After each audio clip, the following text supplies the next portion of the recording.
കേരളത്തിലെ സഹകരണ ബാങ്കുകളെല്ലാം കൂടി ചേർത്തുകൊണ്ട് സൃഷ്ടിച്ചെടുത്തതാണ് നമ്മുടെ കേരള ബാങ്ക്. ഒരുപാട് എതിർപ്പുകളും എന്നാൽ സപ്പോർട്ടോടും കൂടി സൃഷ്ടിച്ചതാണ് നമ്മുടെ കേരള ബാങ്ക്. കേരളത്തിൻ്റെ സ്വന്തം ബാങ്ക് എന്ന ആ ഒരു സ്വപ്നം അല്ലെങ്കിൽ ആ സങ്കല്പം. ഇപ്പോൾ ഭരണം മാറിയിരിക്കുന്നു. LDF സർക്കാർ മാറി, UDF സർക്കാർ വന്നു. കേരള ബാങ്കിൻ്റെ ഭരണ തലപ്പത്തിരിക്കുന്നത് LDF ഭരണമാണ്. എന്തെങ്കിലും അട്ടിമറിക്ക് സാധ്യതയുണ്ടോ? കേരള ബാങ്കിൻ്റെ നിലനിൽപ്പിന് എന്തെങ്കിലും ബുദ്ധിമുട്ടുണ്ടോ എന്നത് ഒരു വലിയ ചോദ്യചിഹ്നമായി തുടരുന്നതിനിടെ ഇപ്പോൾ ഭരണം പാലമ്പലിയും മറ്റു വിഷയങ്ങളൊക്കെ ഉണ്ടാകും. സ്വാഭാവികമായി ഒരു ഭരണം വരുമ്പോൾ അതിന് അനുബന്ധമായി അതിന് അനുകൂലമായ ഭരണസമിതികളായിരിക്കും ഇത്തരം സഹകരണ സ്ഥാപനങ്ങളിലൊക്കെ. അപ്പോൾ ഇവിടുത്തെ വിഷയം കേരള ബാങ്കിന് അട്ടിമറി സാധ്യതയുണ്ടോ? എന്താണ് ഇപ്പോഴത്തെ അവസ്ഥ? അത് വിശദീകരിക്കുകയാണ് ഇപ്പോഴത്തെ ഭരണസമിതി അംഗങ്ങൾ. അതിൻ്റെ വിശദാംശങ്ങളിലേക്ക് എല്ലാം റെഡിയാണെങ്കിൽ നമുക്ക് തുടങ്ങാം അല്ലേ? ഞങ്ങളെ പരിചയപ്പെടുത്തേണ്ട കാര്യമുണ്ടോ? ഇല്ലല്ലോ, എല്ലാവരും അറിയാം. ഞാൻ ബാങ്കിന്റെ ചെയർമാൻ മോഹൻ മാഷ്, വൈസ് ചെയർമാൻ TV രാജേഷ്, നമ്മളെ CEO, എക്സിക്യൂട്ടീവ് ഡയറക്ടർ, CEO. അപ്പൊ നമ്മള് പുതിയ ഭരണസമിതി വന്നതിന് ശേഷം നിങ്ങളെ പലപ്പോഴായിട്ട് പലയിടത്തും ഒറ്റക്കും എല്ലാം ഞങ്ങളെല്ലാം കാണുകയും സൗഹൃദമൊക്കെ പറയുന്നുണ്ടെങ്കിലും ഒന്നിച്ച് ഇപ്പോഴാണ് നമ്മൾ ഇതുപോലെ സന്ധിക്കുന്നത്. കേരള ബാങ്കിൻ്റെ സംബന്ധിച്ച കുറച്ച് അതിൻ്റെ വളർച്ചയും മുന്നേറ്റവും സംബന്ധിച്ച ഏതാനും കാര്യങ്ങൾ നിങ്ങളുമായി പങ്കുവെക്കണം എന്നാണ് ഉദ്ദേശിക്കുന്നത്. 2019 6 വർഷങ്ങൾക്ക് മുമ്പാണ് സംസ്ഥാന സഹകരണ ബാങ്കും ജില്ലാ ബാങ്കുകളും സമന്വയിപ്പിച്ച് കേരള ബാങ്കിന് രൂപം നൽകിയിട്ടുണ്ട്. അന്ന് നിലവിലുണ്ടായിരുന്നതിനേക്കാളും മൊത്തം ബിസിനസ്സിൽ, അത് നിക്ഷേപത്തിൻ്റെ കാര്യത്തിലായാലും വായ്പാ വിതരണത്തിൻ്റെ കാര്യത്തിലായാലും എല്ലാം മൊത്തം നിക്ഷേപത്തിൽ വലിയ തോതിലുള്ള വർധനവ്, വളർച്ച കൈവരിക്കുന്നതിന് ഈ 6 വർഷ കാലത്തിനിടയിൽ കേരള ബാങ്കിന് കഴിഞ്ഞിട്ടുണ്ട്. അന്ന് 1,01,204 കോടി രൂപയായിരുന്നു അന്നത്തെ കേരള ബാങ്കിൻ്റെ ബിസിനസ്. ഇന്നത് 1,29,000 കോടിയുടെ അടുത്തേക്ക് ബിസിനസ്സിൽ വർധനവുണ്ടായി. ഏതാണ്ട് 27,500 കോടിയുടെ വർധനവ് ഈ കാലയളവിൽ മൊത്തം ബിസിനസ്സിൽ കേരള ബാങ്കിന് കൈവരിക്കാൻ കഴിഞ്ഞിട്ടുണ്ട്. ബിസിനസ് അടിസ്ഥാനത്തിൽ കേരളത്തിൽ 5ാം സ്ഥാനത്താണ് ഇപ്പോൾ കേരള ബാങ്ക് ഉള്ളത്. മൊത്തം ബിസിനസ് അടിസ്ഥാനത്തിൽ 5ൽ നിന്നും ഈ അടുത്ത കാലത്തേക്ക് നമ്മൾ 3ാം സ്ഥാനത്തേക്ക് എത്തുന്ന നില കൈവരിക്കാൻ സാധിച്ചിട്ടുണ്ട്. ബാങ്കിൻ്റെ ആരംഭകാലത്ത് 6 വർഷങ്ങൾക്ക് മുമ്പ് ഒരു 59 വായ്പാ പദ്ധതികളാണ് അന്ന് ഉണ്ടായിരുന്നത്. എന്നാൽ വിവിധ മേഖലകളിൽ നിന്ന് ഉയർന്നു വന്ന ആവശ്യങ്ങളും കേരള ബാങ്ക് നടത്തിയിട്ടുള്ള ആലോചനകളുടെയും ഇടപെടലിൻ്റെയും എല്ലാം ഭാഗമായി പുതിയ കുറച്ച് സ്കീമുകൾ ആവിഷ്കരിക്കാനും അത് പ്രയോഗത്തിൽ വരുത്താനും കഴിയും. ഇന്നിപ്പോൾ വ്യത്യസ്ത മേഖലകളിലായി 81 സ്കീമുകൾ, പദ്ധതികൾ ആവിഷ്കരിച്ച് ഈ മേഖലകളിൽ വായ്പാ വിതരണം നടത്തി വരുന്നുണ്ട്. കൃഷിയുമായി ബന്ധപ്പെട്ട് കാർഷിക മേഖലയിലാണ് കേരള ബാങ്ക് ഏറ്റവും കൂടുതൽ ഊന്നൽ നൽകുന്നത്. അവിടെ കിസാൻ ക്രെഡിറ്റ് കാർഡ്, KCC, അതുപോലെ തന്നെ ക്ഷീരമിത്ര, അതുപോലെ തന്നെ പ്രവാസികളുടെ ക്ഷേമത്തെ മുൻനിർത്തി പ്രവാസി മിത്ര, ഫിഷറീസ് മേഖലയിൽ, ഇങ്ങനെ വ്യത്യസ്തമായ മേഖലകളിൽ 81 വായ്പാ പദ്ധതികൾ ആവിഷ്കരിച്ച് ഇപ്പോൾ നടത്തി വരുന്നുണ്ട്. കഴിഞ്ഞ വർഷം 33,900 കോടിയുടെ വായ്പയാണ് ഇക്കഴിഞ്ഞ സാമ്പത്തിക വർഷം വിതരണം ചെയ്തിട്ടുള്ളത്. അത് മുൻ വർഷത്തേക്കാളും ഗണ്യമായ വർധനവ് ഇതിൽ കൈവരിക്കുന്നതിന് വായ്പാ വിതരണത്തിൽ വർധനവുണ്ടാക്കുന്നതിന് ഞങ്ങൾ കഴിഞ്ഞിട്ടുണ്ട്. അതേപോലെ തന്നെ പ്രധാനമായും ഊന്നൽ നൽകുന്ന മറ്റൊരു മേഖലയാണ് സംരംഭങ്ങൾ, ചെറുകിട സംരംഭങ്ങൾ.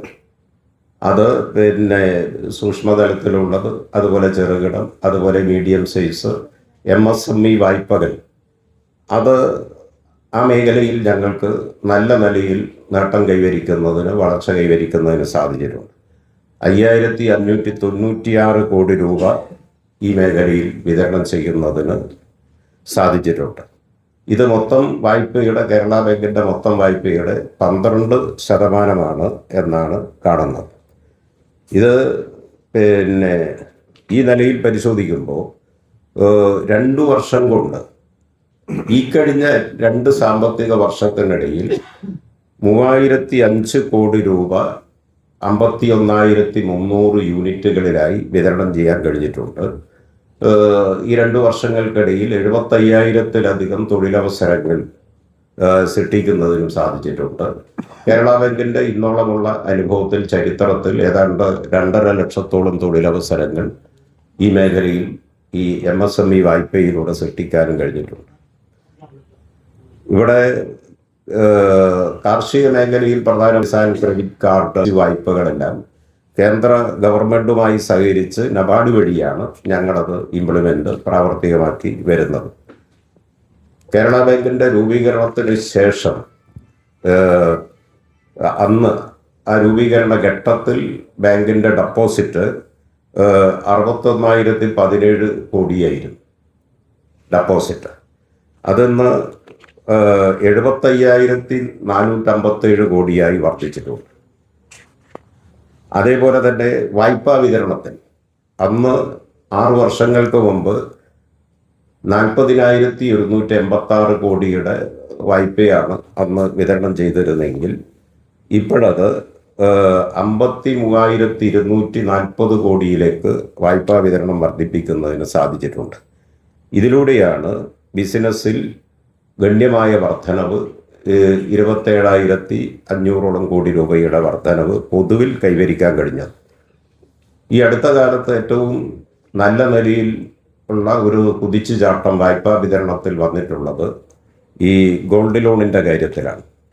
കഴിഞ്ഞ വർഷം ഉള്ളതിനേക്കാളും, കഴിഞ്ഞ വർഷം സാമ്പത്തിക വർഷം 6,000 കോടി രൂപയായിരുന്നത് ഇന്നത് ഏതാണ്ട് 12,400 കോടിയിലേക്ക് ആ വർധനവ്, വളർച്ച കൈവരിക്കാൻ ഞങ്ങൾക്ക് സാധിച്ചിട്ടുണ്ട്.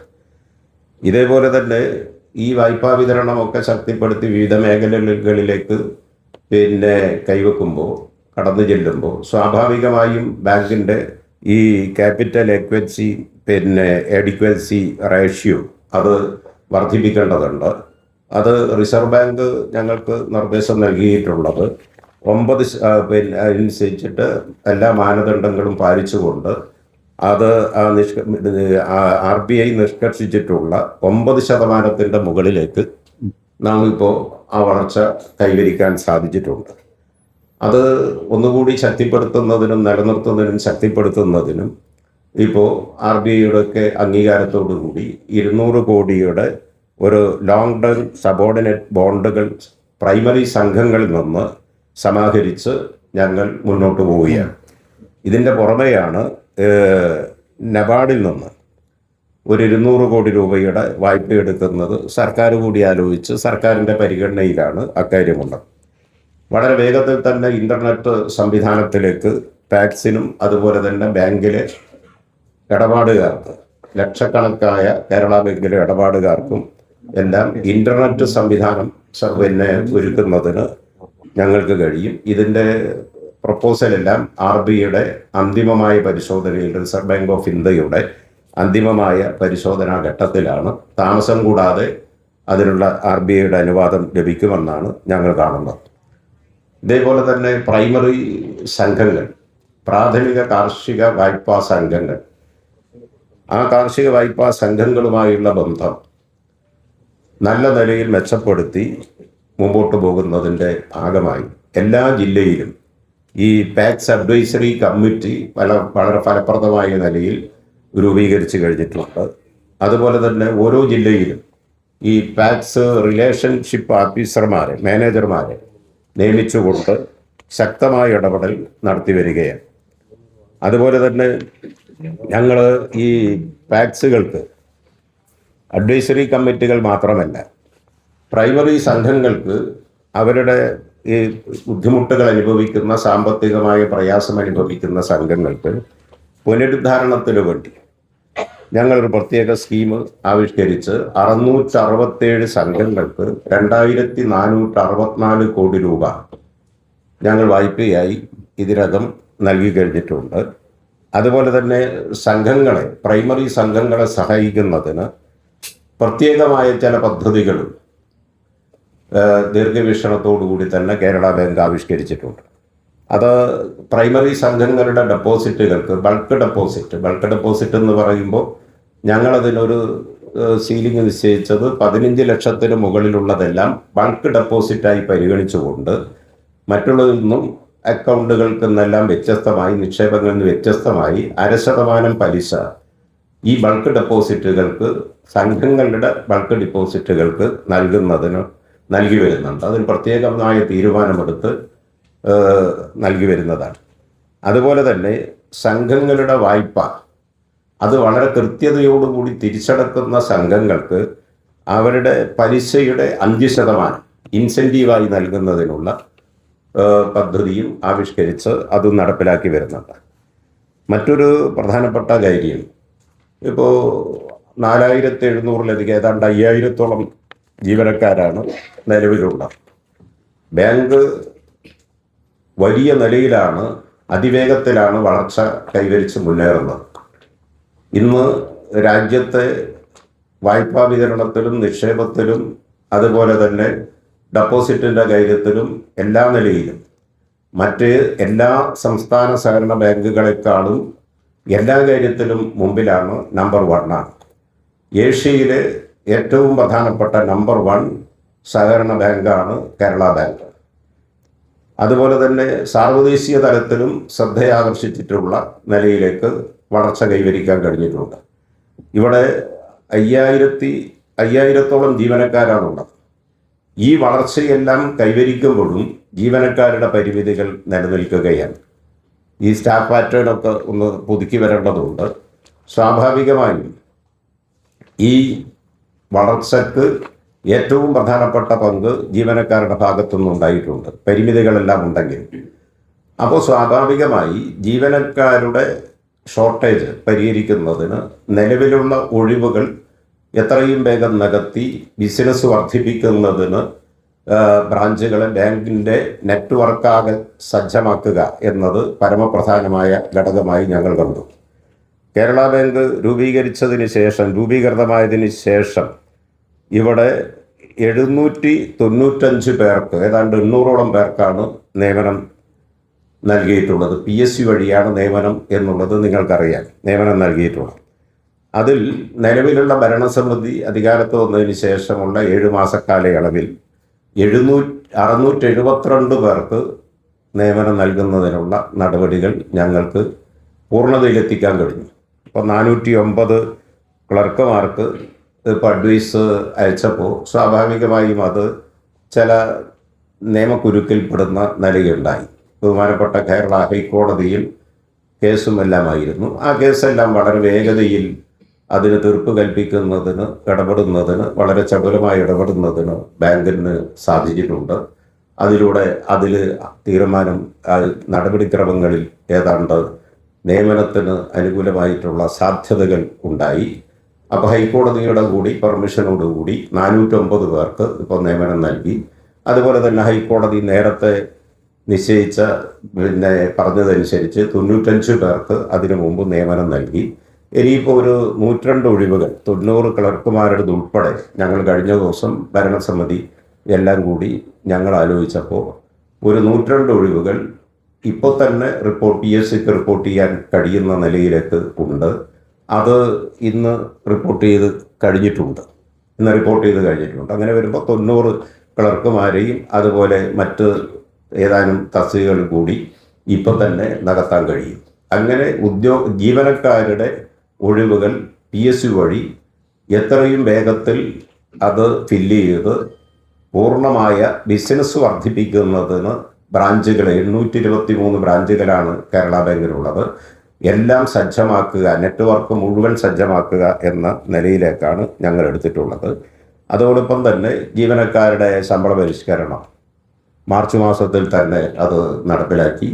അങ്ങനെ ശമ്പള പരിഷ്കരണം നടപ്പിലാക്കിയപ്പോൾ സ്വാഭാവികമായി നിങ്ങൾക്കറിയാം അതിൽ കുറച്ച് പെരിയേഴ്സൊക്കെ ഉണ്ടാകും. അത് 2 ഗഡുക്കളായി കൊടുക്കുന്നതിന് സംഘടനകളും ഗവൺമെൻറ്റും എല്ലാമായിട്ടുള്ള ഉഭയകക്ഷി ചർച്ചയിൽ തീരുമാനമായിരുന്നു.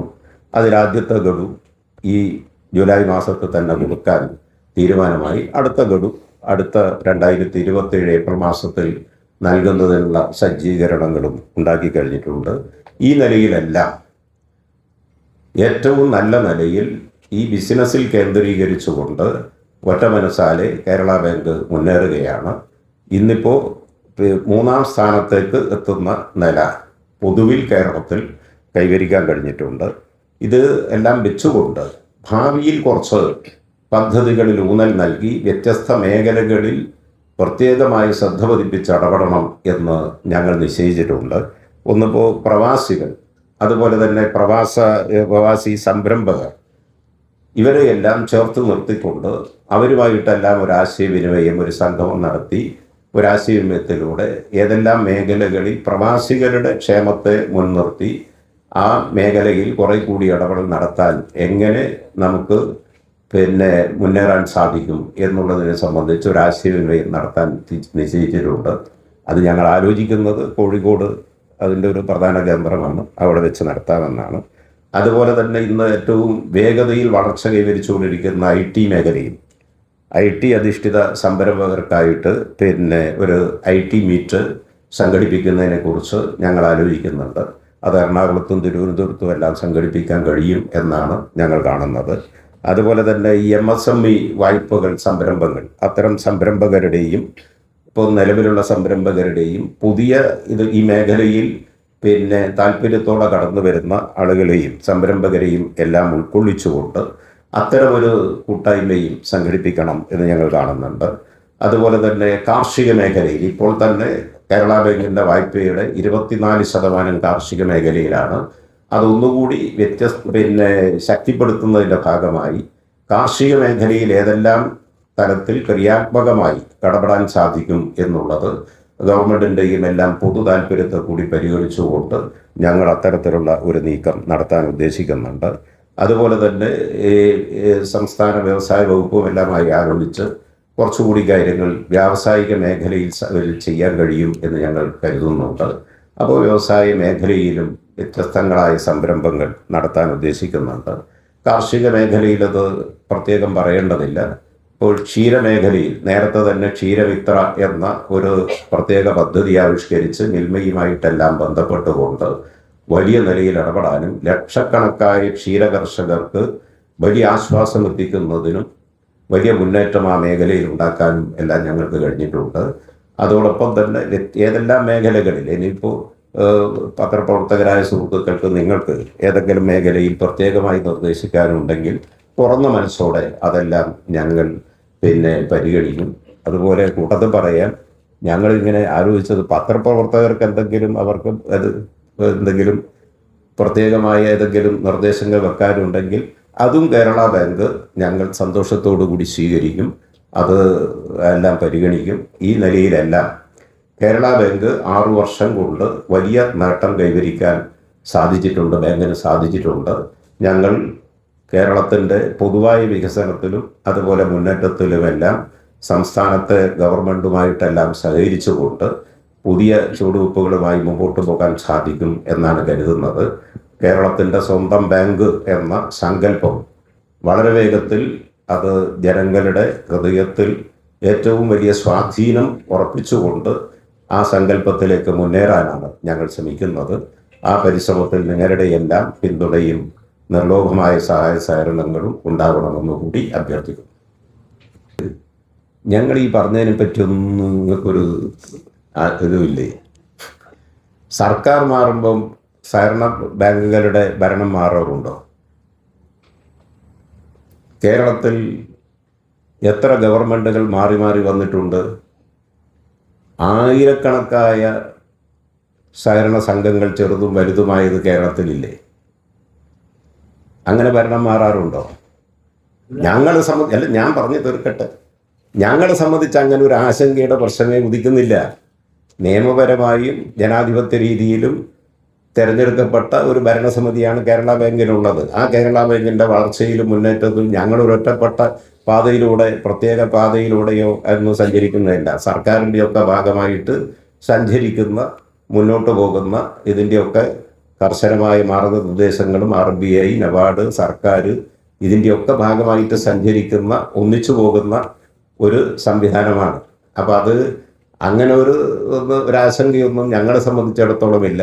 അങ്ങനെ ഒരു സാഹചര്യമൊന്നുമില്ല. ഊഷ്മളമായ ബന്ധം എല്ലാ കാര്യത്തിലും ഈ സംവിധാനങ്ങളെല്ലാമായി പരസ്പരം നിലനിർത്തിക്കൊണ്ടുപോകുന്ന നിലയാണ് ഇപ്പോഴുള്ളത്. പ്രതിപക്ഷത്തിരുന്നപ്പോൾ കേരള ബാങ്കിനെ എതിർത്തവരാണ് ഇപ്പോൾ ഭരണപക്ഷത്തിൽ. അപ്പോൾ ഒരു അട്ടിമറിക്ക് സാധ്യത ഉണ്ടോ എന്നതാണ്. ഒരു സാധ്യതയും ഞങ്ങൾ കാണുന്നില്ല. അട്ടിമറി എന്ന് പറയുന്നതൊന്നും അങ്ങനെ ഒരു സാധ്യതയും ഇല്ല. അങ്ങനെ ഒരു ചിന്തയും എവിടെയും നടക്കുന്നതായിട്ട് ഞങ്ങൾക്കൊരറിവുമില്ല. ഇല്ലാത്തതിനെ സംബന്ധിച്ച് എന്തിനാണ് നമ്മളിപ്പോൾ ആശങ്കപ്പെടുന്നത്? ഈ CPM സംസ്ഥാന സെക്രട്ടറി സർക്കുലർ ഉണ്ടായിരുന്നു, C ക്ലാസ് അംഗങ്ങൾക്ക്. ഞങ്ങൾക്കൊന്നും യാതൊരു വിവരവുമില്ല. ഞാൻ ആ CPM ഒരു പ്രധാനപ്പെട്ട പോസ്റ്റിലിരിക്കുന്ന ആളാണ്, വൈസ് പ്രസിഡന്റും. അങ്ങനെ ഞങ്ങൾക്ക് അങ്ങനെ ഒരു വിവരവുമില്ല. ക്ലാസ് മെമ്പർഷിപ്പ് എന്ന് പറയുന്നത് നിങ്ങളെല്ലാം മനസ്സിലാക്കിയിട്ടുണ്ടാവുമല്ലോ. ബാങ്കിൽ അതേതൊരു സഹകരണ സംഘത്തിലും, പ്രത്യേകിച്ച് കേരള ബാങ്കിൽ A ക്ലാസ് മെമ്പർമാർ, അതിൻ്റെ ബൈലോ അനുസരിച്ച് A ക്ലാസ് മെമ്പർമാർ എന്ന് പറയുന്നത് പ്രാഥമിക കാർഷിക വായ്പാ സംഘങ്ങൾ, അർബൻ ബാങ്കുകൾ, ബൈലോ അനുസരിച്ച്. പിന്നീട് B ക്ലാസ് മെമ്പർഷിപ്പ് എന്ന് പറയുന്നത് സർക്കാർ, C ക്ലാസ് എന്ന് പറയുന്നത് അതർ സംഘങ്ങൾ, മറ്റ് വിവിധ മേഖലകളുമായി ബന്ധം. അതിനെല്ലാം അതിൻ്റെതായ അപ്പെക്സ് ബോഡികൾ കിടക്കുന്നു. കേരള ബാങ്ക് എന്നത് പ്രൈമറി സംഘങ്ങളുടെയും പ്രാഥമിക കാർഷിക വായ്പാ സംഘങ്ങളുടെയും അർബൻ ബാങ്കുകളുടെയും ഒരു അപ്പെക്സ് ബോഡിയാണ്. പ്രത്യേകിച്ച് പ്രാഥമിക കാർഷിക വായ്പാ സംഘങ്ങളുടെ അർബൻ അതിൻ്റെ അപ്പെക്സ് ബോഡിയാണ്. ഈ C ക്ലാസ് സൊസൈറ്റികൾക്ക് കേരള ബാങ്കിലുള്ള അംഗത്വം എന്ന് പറയുന്നത് C ക്ലാസ് അംഗത്വമാണ്. ആ C ക്ലാസ് അംഗത്വം എടുക്കുന്നത് പ്രധാനമായും ലോണുമായി ബന്ധപ്പെട്ടാണ്. അവർക്കെല്ലാം കേരള ബാങ്കിൽ നിന്ന് വായ്പകൾ ആവശ്യമുണ്ടാകും പ്രവർത്തനത്തിന്. അങ്ങനെ C ക്ലാസ് അപേക്ഷ സമർപ്പിക്കുമ്പോൾ ആ C ക്ലാസ് അംഗത്വം നൽകുന്നത് സംബന്ധിച്ച വളരെ കൃത്യമായ വ്യവസ്ഥകളും മാനദണ്ഡങ്ങളുമുണ്ട്. ആ മാനദണ്ഡങ്ങളും വ്യവസ്ഥകളും പാലിച്ച് കേരള ബാങ്കിൻ്റെ മുമ്പാകെ, ഭരണസമിതിയുടെ മുമ്പാകെ വരുന്ന ഒരപേക്ഷയും ഇന്നുവരെ 6 വർഷത്തെ ചരിത്രത്തിൽ, പുതിയ ഭരണസമിതി വന്നിട്ടുള്ള കാലയളവിൽ മാത്രമല്ല, അതിനു മുമ്പുള്ള ഫോർമേഷന് ശേഷമുള്ള 6 വർഷത്തെ കാലയളവിൽ ഒരപേക്ഷ പോലും മാനദണ്ഡങ്ങൾ പാലിച്ചുകൊണ്ട് കേരള ബാങ്കിൻ്റെ മുമ്പാകെ വന്ന ഒരപേക്ഷ പോലും നിരസിക്കപ്പെട്ടിട്ടില്ല എന്നുള്ളതാണ് വസ്തുത. നാളെയും അങ്ങനൊരു അനുഭവം ഉണ്ടാവില്ല. മാനദണ്ഡങ്ങൾ പാലിച്ചുകൊണ്ട് വരുന്ന, അതിന് കക്ഷി പരിഗണനയൊന്നുമില്ല. അതൊക്കെ വേറെ. കേരളത്തിലെ സഹകരണ മേഖലയെയും കേരള ബാങ്കിനെയും ചെറുതാവട്ടെ വലുതാവട്ടെ, C ക്ലാസ്സോ A ക്ലാസ്സോ B ക്ലാസ്സോ എന്നൊന്നും നോക്കാതെ എല്ലാ ക്ലാസ്സുകളിലും പെട്ട സംഘങ്ങളെ, സഹകരണ സ്ഥാപനങ്ങളെ സഹായിക്കുക, പ്രോത്സാഹിപ്പിക്കുക, ശക്തിപ്പെടുത്തുക എന്ന നിലപാടിൽ നിന്ന് ഒറ്റ മനസ്സാരിയാണ് പോകുന്നത്. അതിൽ വേറെ യാതൊരു വകതിരിവിൻ്റെയോ കക്ഷി പരിഗണനയുടെയോ പ്രശ്നം ഉദിക്കുന്നേയില്ല. ഞാൻ പറഞ്ഞല്ലോ, ഇതിന് യാതൊരു അങ്ങനെ ഒരു ഒന്നിൻ്റെയും പ്രശ്നം ഉദിക്കുന്നില്ല. മാനദണ്ഡം അങ്ങനെ ഒരു സംഗതി ഞങ്ങൾക്ക് അതിന് ഇതാണ് അതിൻ്റെ വസ്തുത. അതെ, അങ്ങനെ ഒരു ഒന്നിൻ്റെയും ആവശ്യകത ഇതിലില്ല. പിൻവലിച്ചോ അല്ലെങ്കിൽ പുനഃസ്ഥാപിച്ചോ മറ്റോ എന്നുള്ളതല്ല. അത് വളരെ കൃത്യമായി ബാങ്കിന് വേണ്ടി ആധികാരികമായി വളരെ ഉത്തരവാദിത്വത്തോടു കൂടിയാണ് ഞങ്ങൾ പറയുന്നത്. കേരള ബാങ്കിൻ്റെ മുമ്പാകെ കേരളത്തിൽ അനേകം രാഷ്ട്രീയ പാർട്ടികൾ നേതൃത്വം നൽകുന്ന, മുന്നണികൾ നേതൃത്വം നൽകുന്ന അനേകം സഹകരണ സംഘങ്ങളുണ്ട്. അതിൻ്റെ രാഷ്ട്രീയ നേതൃത്വം കൈകാര്യം ചെയ്യുന്നവർ ആരാണെന്നോ അവർ സ്വീകരിക്കുന്ന നിലപാടെന്താണെന്നോ ഒന്നും ഒരു പ്രശ്നമല്ല. ഇന്നലെ വരെ ഒരു പ്രശ്നമായിട്ട് വന്നിട്ടില്ല, ഇപ്പോഴും ഒരു പ്രശ്നമല്ല, നാളെയും ഒരു പ്രശ്നമല്ല. നാളെ വരുന്നു മാനദണ്ഡങ്ങൾ പാലിച്ചുകൊണ്ട്. അത് ഏതെങ്കിലും ഒരു ഭരണകക്ഷിയുടെയോ പ്രതിപക്ഷത്തിൻ്റെയോ നിറം നോക്കിയിട്ട് മാറ്റിവെക്കുന്ന പ്രശ്നമില്ല. അവർക്ക് കൊടുക്കും, കാരണം അത് അവരുടെ റൈറ്റാണ്. അത് ആ റൈറ്റ് എന്തുകൊണ്ടാണ് അങ്ങനെ പിൻവലിക്കേണ്ട സാഹചര്യം വന്നത്? അങ്ങനെ ഒരു സാധ്യതയും ഉണ്ടായിട്ടില്ല. ഉണ്ടെന്ന് നിങ്ങളുടെ തന്നെ ഉത്തരവുണ്ടല്ലോ. ഏത് ടാക്സ് റിലേഷൻ ഓഫീസർ പരിശോധിക്കുമെന്ന് പറഞ്ഞിട്ട് 18-ാം തീയതി കേരള ബാങ്ക് ഇറക്കിയ ഒരു ഡയറക്ഷൻ ഉണ്ട്. നിങ്ങൾ അല്ലെന്ന് അതൊക്കെ അങ്ങനെ യാതൊരു പ്രശ്നവും ഞങ്ങളുടെ മുമ്പിൽ ഇതിൽ വ്യക്തമായിട്ട് വളരെ കൃത്യതയോടെ ഞാൻ പറയാം. ഒരു സർക്കുലറിൻ്റെയും പ്രശ്നം അനുകൂലമായിട്ടോ പ്രതികൂലമായിട്ടോ ഇല്ല. കേരള ബാങ്കിൻ്റെ മുമ്പാകെ മാനദണ്ഡങ്ങൾ പാലിച്ചു കൊണ്ടുവരുന്ന ഏതൊരു അഫിലിയേഷൻ്റെ സി ക്ലാസ് അപേക്ഷയും സ്വീകരിക്കും. എ ക്ലാസും സ്വീകരിക്കും, സി ക്ലാസും സ്വീകരിക്കും, ബി ക്ലാസും സർക്കാരിൻ്റെതാണ്. ഉണ്ടല്ലോ, ഉണ്ട്. കുടുംബശ്രീക്ക് ലോൺ കൊടുക്കുന്നുണ്ട്. അതെന്തെങ്കിലും അവിടെ ഏതെങ്കിലും പരിമിതിയോ ഏതെങ്കിലും കാര്യത്തിൽ വിവരപ്പെടുത്തേണ്ടതുണ്ടെന്നോ ശ്രദ്ധയിൽപ്പെട്ടാൽ, അങ്ങനെ ഏതെങ്കിലും ഒരു കാര്യം ഞങ്ങളുടെ ശ്രദ്ധയിൽപ്പെട്ടാൽ ഞങ്ങളത് ഗൗരവമായിട്ട് പരിഗണിക്കുകയും ചെയ്യും. അല്ലത് നോക്കാം, അവർക്ക് എന്താണെന്നുള്ളത്. കേരള ബാങ്കിൽ നിന്ന് ഏതെങ്കിലും തരത്തിൽ അതിന് പ്രയാസം അനുഭവപ്പെടുന്നുണ്ടെങ്കിൽ ഞങ്ങളത് ശ്രദ്ധയിൽപ്പെടുത്തിയാൽ പരിശോധനയ്ക്ക് വിധേയമാക്കും. തുറന്ന മനസ്സോടുകൂടി അതിലെല്ലാം നിലപാട് സ്വീകരിക്കും. നിരക്ക് ഓരോ പ്രോഡക്റ്റിനും വ്യത്യസ്തമായിരിക്കും. നമ്മളുടെ നിലവിലുള്ള MCLR റേറ്റ്, അതായത് ഏറ്റവും ചുരുങ്ങിയ പലിശ നിരക്ക് 9.95 എന്നുള്ള നിരക്കിലാണ്. അതിനോട് സിബിൽ സ്കോറും മറ്റ് മാനദണ്ഡങ്ങളും ചേർത്ത് അതിനൊരു മാർക്കപ്പ് ചേർത്തിട്ട് 0.5% 1% ഒക്കെ കൂടുതൽ എടുത്തിട്ടാണ് ഇപ്പോൾ മുദ്രാ ലോൺ കൊടുക്കുന്നത്. നമുക്ക് 51,370 ലോണുകൾ നമ്മൾ 2 കൊല്ലം കൊണ്ട് കൊടുത്തിട്ടുണ്ട്. ഇപ്പം നടക്കുന്ന ഒരു MSME ക്യാമ്പയിൻ ഈ ഒരു മാസമായിട്ട് കേരള ബാങ്ക് നടത്തുന്നുണ്ട്. ഈ ഒരു മാസത്തെ MSME ക്യാമ്പയിനിൽ തന്നെ 1395 ചെറുകിട സംരംഭകർക്ക്, മിക്കവാറും ഈ ട്രേഡേഴ്സ് വിഭാഗത്തിൽപ്പെടുന്ന ചെറുകിട സംരംഭകർക്കായിട്ട് ഞങ്ങൾ 68 കോടി രൂപ ഈ ജൂലൈ മാസം 1-ാം തീയതി മുതൽ ഇന്ന് വരെ ഡിസ്ബേഴ്സ് ചെയ്ത് കഴിഞ്ഞിട്ടുണ്ട്. ബാങ്കിൻ്റെ ഫോക്കസ് തുടർച്ചയായിട്ട് MSME, അഗ്രി, പ്രൈമറി പ്രാഥമിക സഹകരണ സംഘങ്ങൾ വഴിയുള്ള ഇത്തരം ലെൻഡിങ്ങുകളിലേക്ക് ആയിരിക്കും ബാങ്ക് കൂടുതൽ ചെയ്യുക. ഇപ്പോൾ അഗ്രികൾച്ചറിന് ബാങ്കിൻ്റെ മൊത്തത്തിലുള്ള വായ്പയുടെ 24% കാർഷിക വായ്പകളാണ്. മൊത്തത്തിലുള്ള വായ്പകളുടെ 23% നമ്മൾ പ്രൈമറി പ്രാഥമിക സഹകരണ സംഘങ്ങൾക്ക് കൊടുക്കുന്ന വായ്പയാണ്. മൊത്തത്തിലുള്ള വായ്പയുടെ 12% ബഹുമാനപ്പെട്ട പ്രസിഡന്റ് പറഞ്ഞ പോലെ MSME വിഭാഗത്തിന് കൊടുക്കുന്ന വായ്പകളാണ്. 22% ബാങ്കിൻ്റെ വായ്പകൾ ഗോൾഡ് ലോണാണ്. ഇതെല്ലാം കൂടി കൂട്ടി നോക്കിക്കഴിഞ്ഞാൽ നമ്മൾക്ക് ഈ പ്രൈമറി സെക്ടറിലാണ് ഏറ്റവും കൂടുതൽ ബാങ്ക് ലെൻഡ് ചെയ്യുന്നത് കാണാം. പുതിയ നമ്മുടെ സ്കീം എന്ന് പറഞ്ഞാൽ ടീം കൂടി ഞങ്ങൾ ആലോചിക്കുന്നുണ്ട്. അത് വിദ്യാർത്ഥികളെ മുൻനിർത്തിയാണ്, അവർക്ക് പ്രയോജനം ചെയ്യും എന്നുള്ള കാഴ്ചപ്പാടിൻ്റെ അടിസ്ഥാനത്തിലാണ്.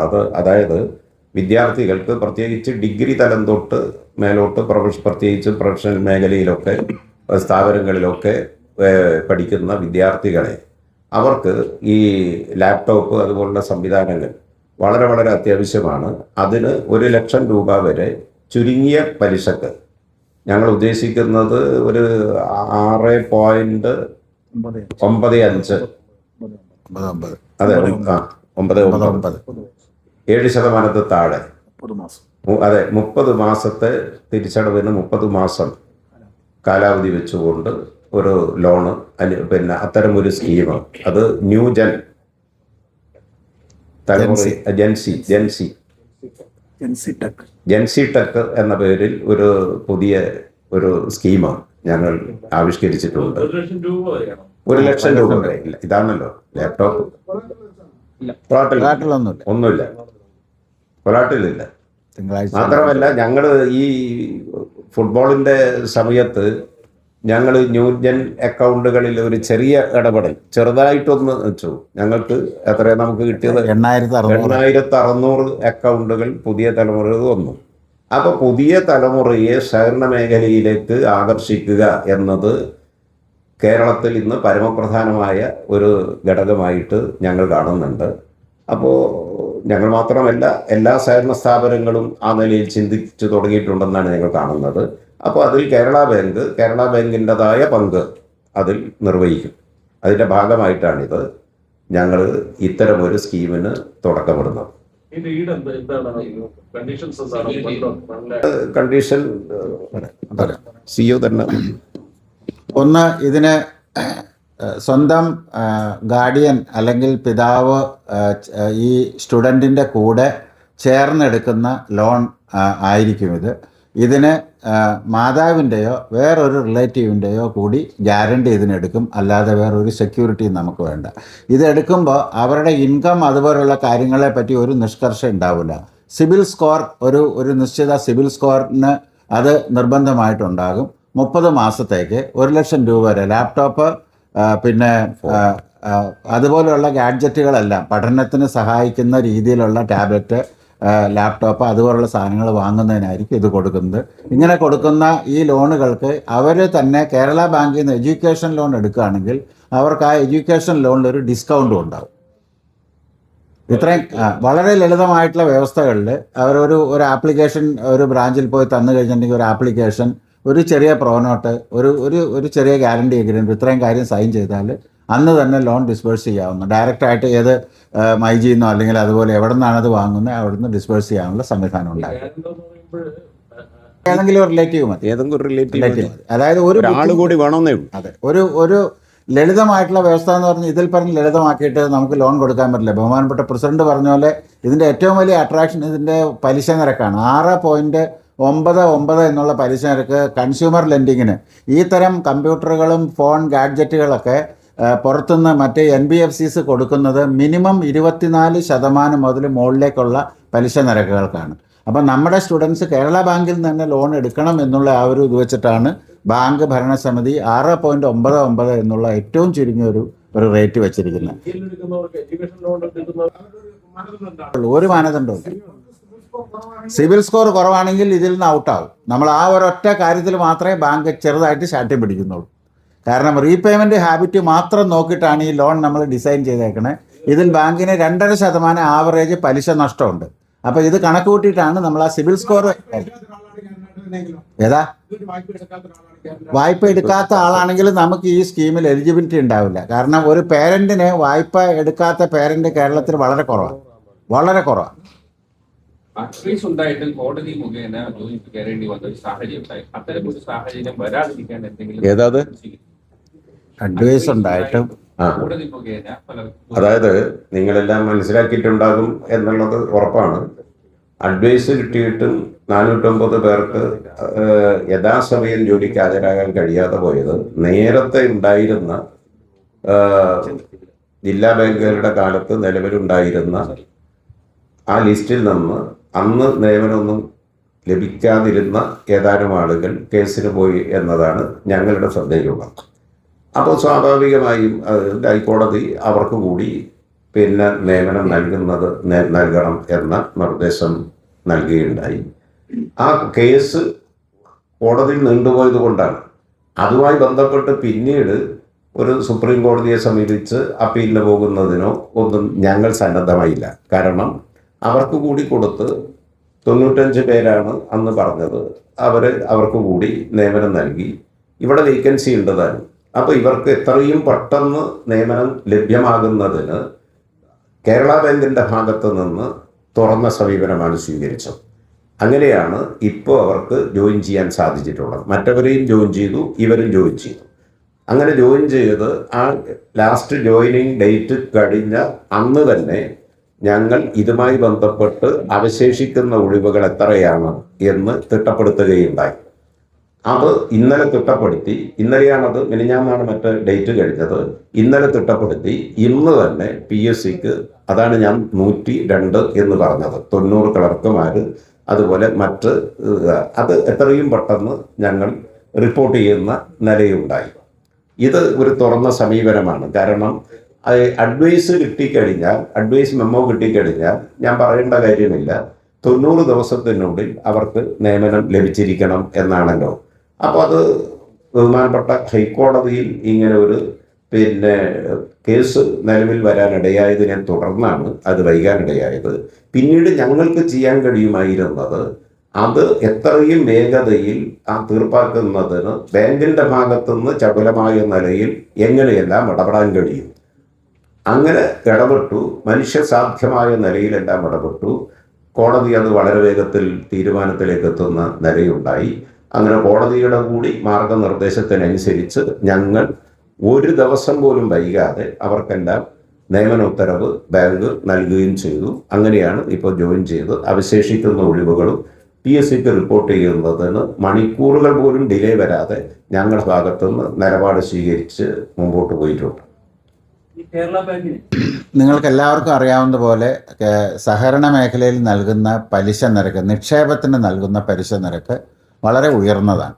ഇപ്പോൾ ഉദാഹരണത്തിന് state bank, federal bank, Canara bank തുടങ്ങിയ നാഷണലൈസ്ഡ് ബാങ്ക് മാക്സിമം പലിശ നിരക്കായിട്ട് അവർ ഇപ്പോൾ ഡെപ്പോസിറ്റിന് കൊടുക്കുന്നത് 6.25%.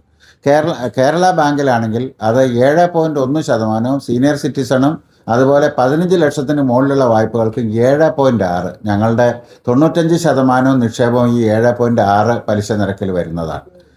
പ്രാഥമിക സഹകരണ സംഘങ്ങളാണെങ്കിൽ ഒരു പടി കൂടെ മുന്നിലോട്ട് കടന്ന് 8.1% നിലവിൽ അവർ നിക്ഷേപം കളക്ട് ചെയ്യുന്നത്. അപ്പോൾ റൂറൽ സേവിങ്സ് അട്രാക്റ്റ് ചെയ്യാനായിട്ട് ഏറ്റവും വലിയ നല്ല പലിശ നിരക്ക് കൊടുത്ത് റൂറൽ സേവേഴ്സിന് മാക്സിമം റിട്ടേൺ കൊടുക്കുക എന്നുള്ളൊരു ഫംഗ്ഷൻ അവിടെ നിർവഹിക്കപ്പെട്ടു പോവുക. അങ്ങനെ വരുമ്പോൾ നമ്മളുടെ കോസ്റ്റ് മറ്റ് ബാങ്കുകളുടെ കോസ്റ്റിനേക്കാളും, കോസ്റ്റ് ഓഫ് ഡെപ്പോസിറ്റ് മറ്റ് ബാങ്കുകളെക്കാളും താരതമ്യേന ഉയർന്നു നിൽക്കുന്നു. ഇതൊരു ഫാക്ടർ. രണ്ടാമത് നമ്മളുടെ NPA മറ്റ് ബാങ്കുകളുടെ NPAനേക്കാളും വളരെ ഉയർന്ന നിലയിലാണ്. അതിനുള്ള റീസൺസ് പലതും ഹിസ്റ്റോറിക്കലായിട്ടുള്ള റീസൺസ് ഉണ്ട്. പിന്നെ നമ്മൾ കൈകാര്യം ചെയ്യുന്ന ബാങ്കിങ്, കേരള ബാങ്കിൻ്റെ ആ ബാങ്കിങ് ഡൊമൈൻ എന്ന് പറയുന്നത് സമൂഹത്തിൻ്റെ ഏറ്റവും താഴേക്കിടയിലുള്ള ഏറ്റവും മുൻഗണനാ വിഭാഗത്തിലാണ് കേരള ബാങ്ക് 95% വായ്പകൾ നൽകുന്നത്. ആ മുൻഗണനാ വിഭാഗത്തിൻ്റെ NPA കൂടുതലാണ്.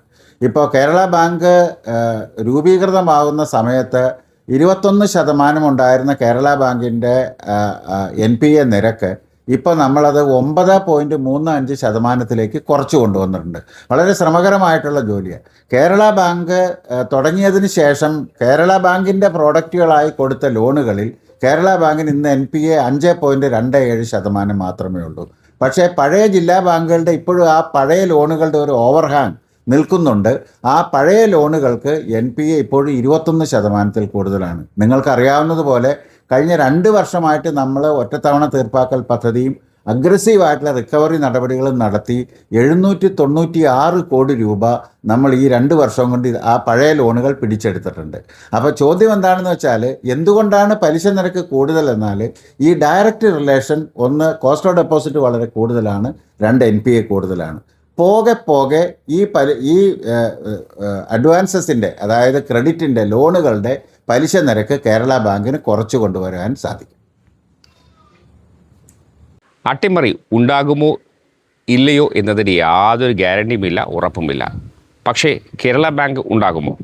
അതും ഉറപ്പില്ല. ഒരുപക്ഷെ അതിൻ്റെ പേര് മാറാം, അല്ലെങ്കിൽ പലതും സംഭവിക്കാം. കാരണം ഭരണം മാറുമ്പോൾ അതിനനുസരിച്ച് പല കാര്യങ്ങളും, ഇത്തരം കാര്യങ്ങൾക്കൊക്കെ സ്ഥാനമാറ്റം, വ്യതിചലനം ഉണ്ടാകാൻ സാധ്യത ഉള്ള ഒരു ലോകത്താണ് നാം ജീവിക്കുന്നത്, പ്രത്യേകിച്ച് കേരളത്തിൽ. അപ്പോൾ വാർത്തകളും വിശേഷങ്ങളും ഒന്നും ഇവിടെ അവസാനിക്കുന്നില്ല. മറ്റൊരു വാർത്തയുമായി നമുക്ക് വേഗം കണ്ടുമുട്ടേണ്ടതുണ്ട്. അതുകൊണ്ട് എല്ലാവർക്കും നല്ലൊരു ദിവസം ആശംസിക്കുന്നു. Good luck.